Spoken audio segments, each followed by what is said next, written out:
Et maniement pour le faire.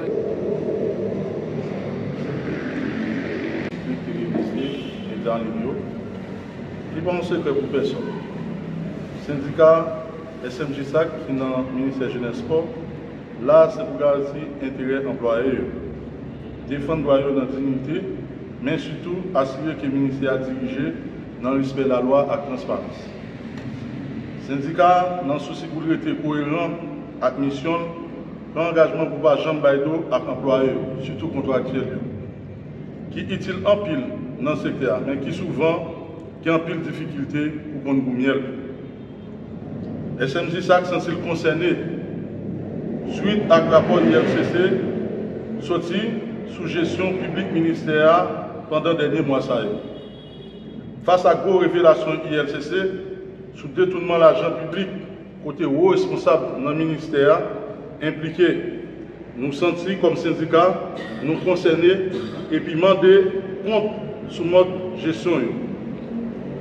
Nous, comme syndicat, nous condamnons à toute force, toute forme de corruption, à mauvaise gestion des ressources de l'argent de l'État. L'argent peuple là doit servir au développement pays, formation jeunesse là, avec amélioration des conditions de travail. Et non pour enrichissement illégal, cap satisfait, caprice, yon moun ou bien yon groupe monde. Syndicat, ouais, dans l'esprit de justice, si responsable ministère au senti lésé, pour vite faire recours devant le tribunal qui est compétent pour ça.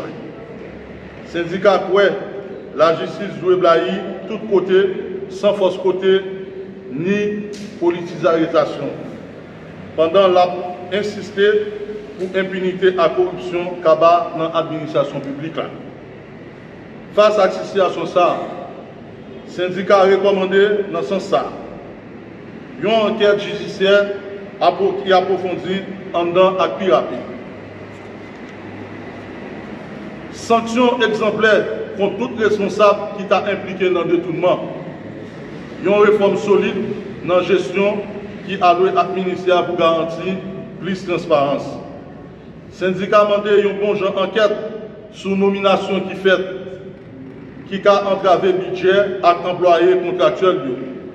Et tout profiter, demander au OMH pour garder l'égalité et l'irrégularité nomination et promotion.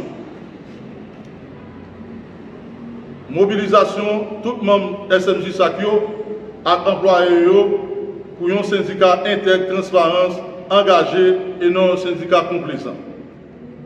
Nous-mêmes, dans le comité exécutif SMJ-SAC, nous voulons faire connaître que nous recevons avec un pile attention le rapport ILCC sous le ministère. ILCC, c'est une organisation de l'État qui est créée pour contrôler les dépenses dans le fonds public sur tout le monde qui gère l'argent de l'État. C'est peut-être ça, nous demandons l'autre instance qui concerne pour prendre responsabilité sans perdre du temps. Nous retenons quoi? Bataille contre la corruption, avec bon genre, gestion, ressources publiques, c'est le chemin pour mettre le pays sur le développement avec bien-être. Vive Haïti, vive MJ-SAC, réforme et transparence. Merci. Jeunesse Sport, là c'est pour garantir l'intérêt employé, défendre le droit dans la dignité, mais surtout assurer que le ministère a dirigé dans le respect avec la loi et la transparence. Le syndicat dans le souci pour être cohérent avec la mission, prend engagement pour le Bajan Baïdo avec l'employé, surtout contractuel, qui est en pile dans le secteur, mais qui souvent a en pile de difficultés pour qu'on goûte miel. SMJ-SAC sont-ils concernés par rapport à le rapport ILCC sorti sous gestion publique ministérielle dernier mois. Face à gros révélations, sous détournement de l'argent public, côté haut responsable dans le ministère, impliqué, nous sentons comme syndicat nous concernés et puis demander compte sous gestion.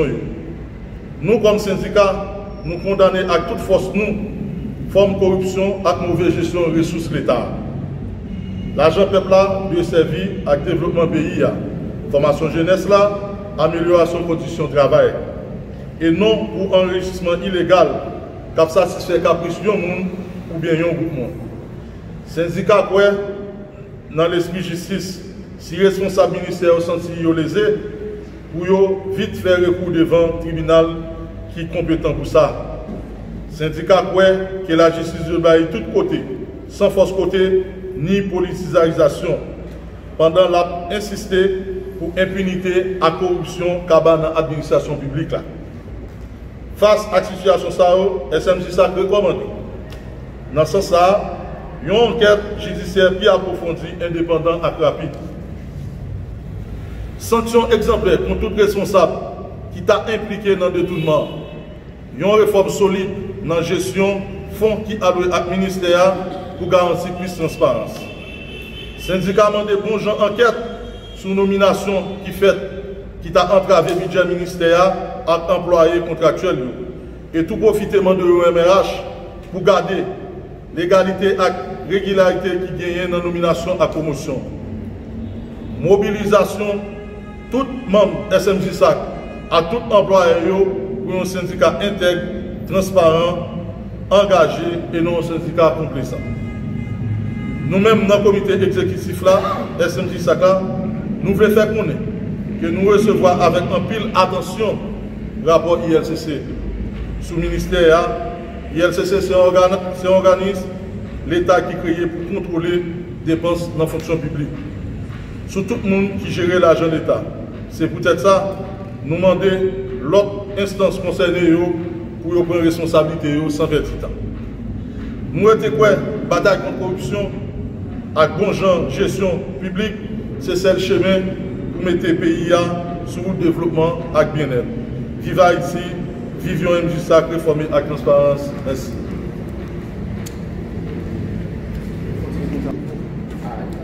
Qui se situe au cœur de nos combats communs, l'égalité des sexes dans le système éducatif haïtien. Ce moment de réflexion arrive à point nommé. Il survient alors que je reviens tout juste de la 80e session des Nations Unies, où la voix d'Haïti s'est jointe à celle d'autres nations pour aborder la question de l'égalité des sexes et de l'autonomisation des femmes et des filles au centre des débats internationaux.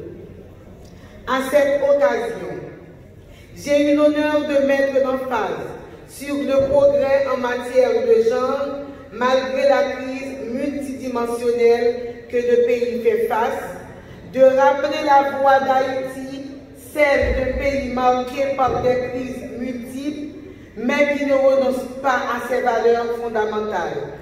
Le respect des droits humains, la dignité de chaque citoyenne et citoyen et la conviction profonde que le développement de notre mission, de notre nation, dis-je, passera par l'éducation et par l'égalité des sexes.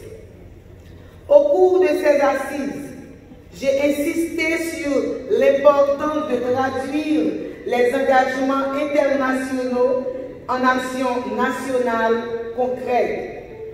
Nous avons ratifié de nombreux instruments. La Convention sur l'élimination de toute forme de discrimination à l'égard des femmes, CEDEF, la Déclaration et le Programme d'action de Beijing, l'Agenda 2030 avec les objectifs de développement durable, notamment l'ODD 4 sur l'éducation de qualité et l'ODD 5 sur l'égalité de genre. Mais ces engagements ne doivent pas rester de simples signatures sur du papier. Ils doivent se matérialiser dans nos salles de classe, dans nos programmes scolaires, dans les pratiques quotidiennes de nos enseignants et enseignantes. C'est pourquoi je veux saluer le travail déjà entrepris par le ministère de l'Éducation nationale et de la formation professionnelle et ses partenaires dans la mise en œuvre du plan décennal d'éducation et de formation PDEF visant à restructurer et renforcer le système éducatif haïtien sur un horizon de 10 ans 2020-2030 en répondant à un ensemble de contraintes et défis structurels à relever, dont la réduction des disparités régionales, sociales et de genre, pour assurer et rappeler une fois de plus que l'égalité des sexes n'est pas une option. C'est un droit. Et c'est une condition sine qua non pour atteindre les objectifs de développement durable et garantir à chaque enfant haïtien, fille comme garçon, l'avenir qu'il mérite. Aujourd'hui, cette ambition prend tout son sens ici, dans le cadre de l'éducation. Nous savons qu'après la famille, l'école est le second espace devant inclure les valeurs d'égalité aux enfants. C'est là que les filles et les garçons devraient apprendre, côte à côte, dans la dignité et le respect mutuel, les valeurs de citoyenneté et d'équité. Or, force est de constater que les disparités persistent encore dans l'accès, dans la rétention scolaire, dans la sécurité des parcours éducatifs, mais aussi dans la représentation des femmes au niveau de l'enseignement et des instances décisionnelles.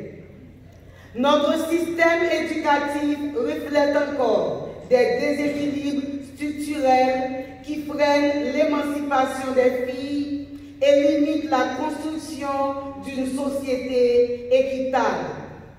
Les données disponibles nous montrent que les filles, bien qu'elles soient de plus en plus nombreuses à fréquenter l'école primaire, rencontrent encore d'énormes difficultés dans leur parcours scolaire, dans leur parcours secondaire et supérieur.